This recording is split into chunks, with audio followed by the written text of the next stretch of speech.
Assalamualaikum warahmatullahi wabarakatuh. Perkenalkan, nama saya Olivia Ratu Zakila dari kelas 2A D3 dengan NIM 2401073017. Di sini saya akan mempresentasikan tentang target, kaizen, dan standar costing. Saya perwakilan dari kelompok 2. Pertama kita akan membahas tentang apa itu pengertian standar costing. Standar costing adalah metode akuntansi manajemen yang menetapkan estimasi biaya produksi yaitu bahan baku, tenaga kerja, sama overhead pabrik per unit produk sebelum produksi dimulai. Berfungsi sebagai tolak ukur untuk mengendalikan biaya, mengukur efisiensi, dan membantu perencanaan anggaran dengan membandingkan biaya standar dengan biaya aktual untuk mengidentifikasi selisih variansinya. Selanjutnya kita akan membahas kegunaan standar costing. Yang pertama, alat pengendalian biaya. Standar costing berfungsi sebagai alat untuk mengendalikan biaya produksi dengan membandingkan biaya aktual dengan biaya standar. Manajemen dapat mengetahui adanya penyimpangan baik yang menguntungkan maupun yang merugikan, sehingga dapat kita segera dilakukan tindakan korektif. Yang kedua, memotivasi pegawai kerja lebih efisien. Biaya standar yang ditetapkan secara realistis dapat memotivasi karyawan untuk bekerja lebih efisien dan mencapai target yang telah ditentukan. Pegawai terdorong untuk menggunakan bahan baku, tenaga kerja, dan waktu secara optimal agar biaya aktual tidak melebihi standar. Yang ketiga itu ada instrumen penilaian kinerja manajemen. Standar costing digunakan sebagai alat untuk menilai kinerja manajemen dan bagian produksi. Jika terjadi penyimpangan biaya, manajemen dapat menilai apakah hal tersebut disebabkan oleh perencanaan yang kurang baik, pengendalian yang lemah, atau faktor eksternal lainnya. Yang keempat, memberikan pedoman dalam perencanaan biaya. Standar costing memberikan pedoman kepada manajemen mengenai berapa biaya yang seharusnya dikeluarkan dalam suatu aktivitas atau proses produksi. Informasi ini sangat membantu dalam penyusunan anggaran dan perencanaan operasional perusahaan. Yang kelima, dasar dalam penetapan harga jual. Biaya standar digunakan sebagai dasar untuk menentukan harga pokok produksi. Yang selanjutnya menjadi dasar dalam penetapan harga jual produk. Dengan biaya yang terkendali, perusahaan dapat menetapkan harga jual kompetitif sekaligus tetap memperoleh laba. Yang keenam, mempermudah penyusunan anggaran. Karena biaya telah distandarkan, proses penyusunan anggaran menjadi lebih mudah dan sistematis. Standar costing membantu perusahaan dalam membuat anggaran yang lebih akurat dan terkontrol. Selanjutnya ada penentuan jenis-jenis standar, ada 4, ada standar teoritis, rata-rata biaya waktu yang lalu, standar normal, dan standar aktual yang diharapkan. Yang pertama kita akan membahas standar kapasitas teoritis atau theoretical capability standard. Standar ini mendasar kepada kemampuan produksi suatu departemen atau pabrik pada kecepatan penuh tanpa berhenti. Tidak diperhitungkan adanya hambatan atau penghentian proses produksi yang tidak dapat dihindari, baik karena faktor internal maupun faktor eksternal. Seringkali disebut sebagai standar pada kapasitas penuh atau 100%. Standar ini jarang dipakai karena tidak mungkin dicapai.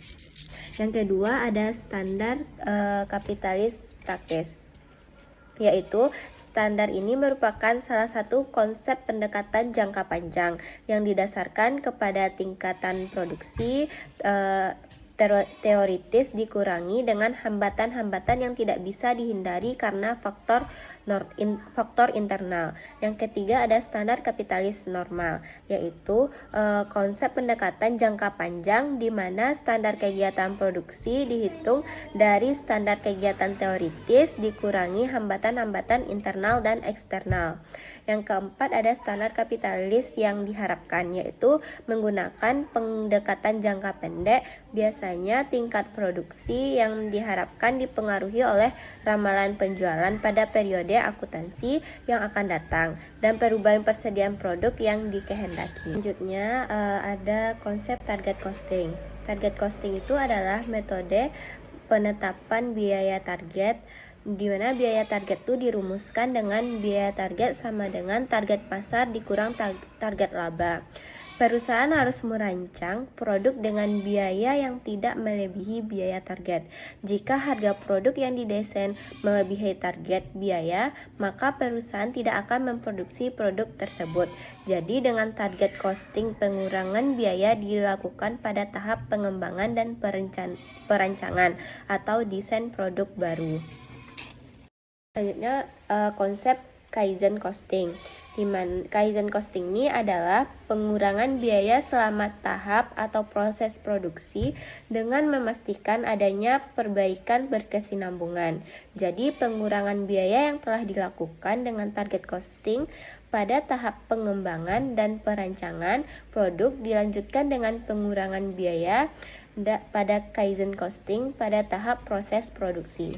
Perbedaan target costing, Kaizen Costing, dan standar costing. Biaya target lebih kecil dari biaya yang dapat dicapai sekarang yang didasarkan atas proses dan teknologi standar. Standar berperan sebagai ukuran perbandingan atau benchmark yang mengukur tambahan kemajuan dalam proses pencapaian biaya target. Yang pertama itu biaya target menunjukkan standar penggerak harga. Pasar harga, pasar kompetitif, makro yang diinginkan, biaya yang diperkenankan. Yang kedua ada biaya standar menunjukkan standar penggerak teknis. Biaya standar yang ditentukan secara teknis ditambah dengan makro yang diinginkan dikurang harga pasar yang diinginkan. Perbedaan lainnya adalah kalkulasi biaya target menunjukkan metode perencanaan biaya yang menekankan pada pengendalian spesifikasi, rancangan, dan teknik produksi. Dan biaya target ditentukan oleh pasar dan berasal dari sumber eksternal, sedangkan biaya standar ditentukan terlebih dahulu dari analisis internal atas proses produksi. Ada perbedaan antara biaya standar dan biaya Kaizen. Yang pertama itu biaya standar, konsep sistemnya tuh pengendalian biaya, sedangkan biaya Kaizen tuh konsep sistemnya pengurangan biaya. Yang kedua, asumsi kondisi proses produksi sekarang. Sedangkan biaya Kaizen asumsi perbaikan proses produksi yang berkesinambungan. Yang ketiga ada memenuhi standar biaya kinerja, sedangkan biaya Kaizen mencapai target pengurangan biaya. Yang keempat ada standar ditetapkannya secara tahunan atau setengah tahun, sedangkan biaya Kaizen target penurunan biaya ditetapkan dan dibebankan setiap bulannya. Yang kelima ada analisis variansi biaya mencakup biaya standar dan biaya aktual itu pada biaya standar, dan biaya Kaizennya analisis variansi biaya mencakup target biaya Kaizen dan jumlah pengurangan biaya aktual. Yang keenam ada menyelidiki dan menanggapi apabila standar tidak terpenuhi. Sedangkan di biaya Kaizen menyelidiki dan menanggapi apabila jumlah target Kaizen tidak tercapai. Terima kasih, sekian presentasi saya dari perwakilan kelompok 2. Assalamualaikum warahmatullahi wabarakatuh.